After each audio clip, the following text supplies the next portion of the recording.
भगवान जगन्नाथ के मंदिर से जुड़ी एक ऐसी अद्भुत कथा है जो विज्ञान की सीमाओं से परे है और आस्था की शक्ति को प्रमाणित करती है।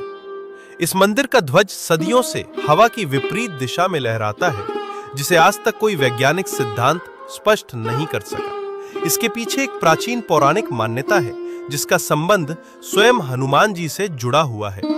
कहा जाता है कि जब भगवान विष्णु विश्राम कर रहे थे, तब समुद्र की गूंज उनकी नींद में विघ्न डालती थी। जब ये बात हनुमान जी को पता चला तो उन्होंने समुद्र से कहा कि तुम अपनी आवाज रोक लो, क्योंकि मेरे स्वामी तुम्हारे शोर के कारण विश्राम नहीं कर पा रहे। तब समुद्र ने कहा कि ये मेरे वश में नहीं है, जहां तक पवन वेग चलेगा ये आवाज वहां तक जाएगी। आपको इसके लिए अपने पिता पवन देव से विनती करनी चाहिए।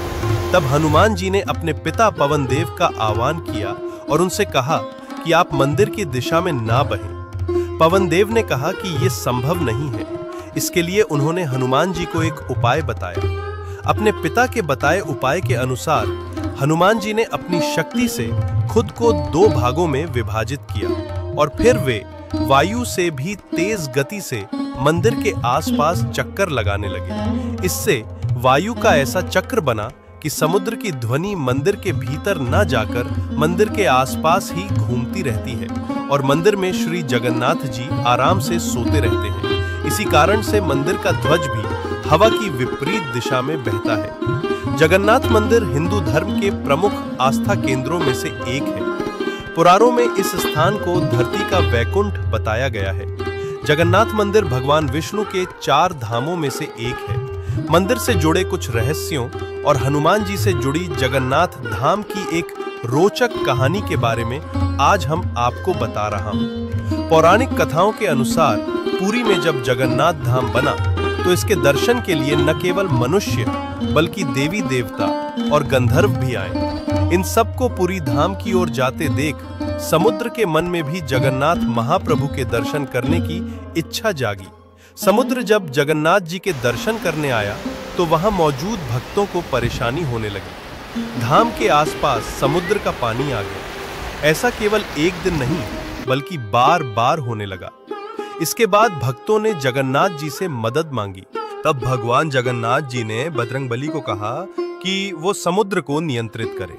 मान्यताओं के अनुसार हनुमान जी ने जगन्नाथ की आज्ञा पाकर समुद्र को बांध दिया। जब हनुमान जी के बंधन के बाद समुद्र जगन्नाथ जी के दर्शन करने नहीं जा पाया तो उसने एक चाल चली।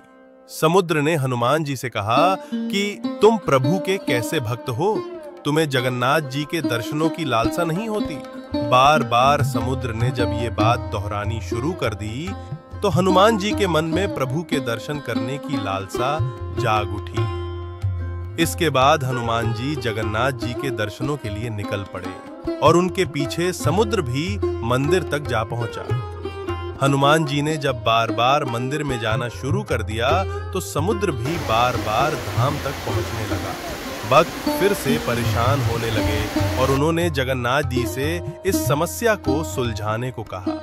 इसके बाद जगन्नाथ जी ने हनुमान जी की इस आदत को छुड़वाने के लिए समुद्र के निकट उनके पैरों में सोने की बेड़ियां बांध दी। जगन्नाथपुरी में समुद्र के पास आज भी बेदी हनुमान या बेड़ी हनुमान जी का मंदिर स्थित है। श्री जगन्नाथ धाम से जुड़ी और भी रहस्यमयी कथाएं जानने के लिए मेरे चैनल से